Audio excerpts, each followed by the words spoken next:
就是这感情啊，都是从友情开始的。这两个人在一起相处来相处不来，这个相处很关键，有共同语言才重要啊，对不对？哎，那个，来，阿姨敬你一个，来。谢谢阿姨。谢谢你在京大一直照顾我们家林夕啊。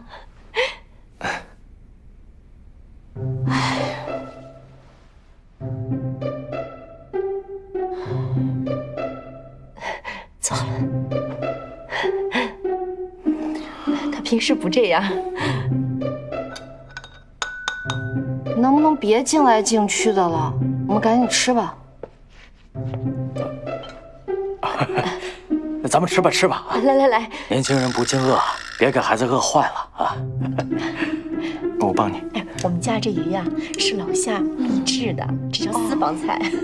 来尝尝好不好吃？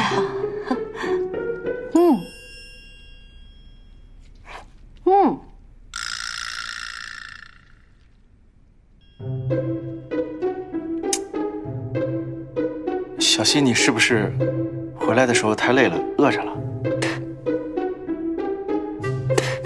小希是不是在学校遇到什么烦心事儿了？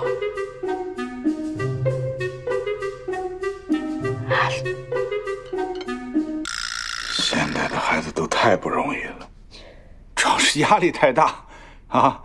这秦越也是京大的，应该知道，京大的学生压力都很大。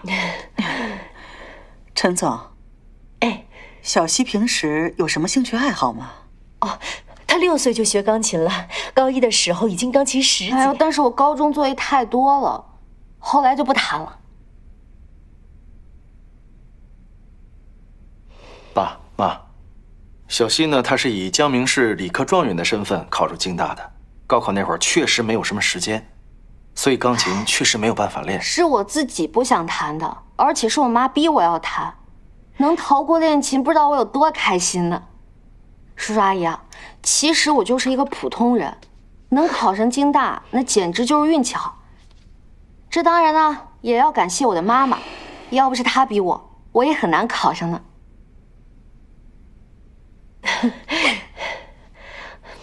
好说话。我说的都是真心话呀，妈，我真的得要感谢您，要不是您那么严格，就不会有我现在的今天。这杯我敬您，我先干为敬。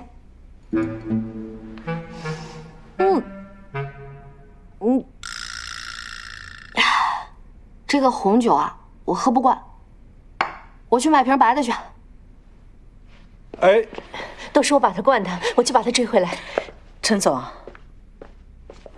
孩子还年轻，能改过来。那咱们动筷子吃饭吧，尝尝我们家老夏的手艺。来，请。爸妈，小希今天可能有点累了，没把我们当外人。他如果是腼腆内向、呆头呆脑也就算了，可是你看看他那个表现，粗俗没教养。你说他那冷漠的样子，和那个小时候的林夕还有一点像吗？我看你啊，还是跟他断了来往吧。好了，少说两句。小希他平时真的不是这样的。他如果平时不是这样，那就说明他对你根本没有那个意思。你呢，紧赶着也追不上。我倒是希望你们两个人能够走得近一点。你也知道，公司现在资金链出现问题了。他妈妈一直在他们公司里面负责融资的，多一个盟友总是好的吧？不过今天，人家态度你也看到了。爸，我是真心喜欢小希的。等公司形势明朗了，再谈儿女私情吧。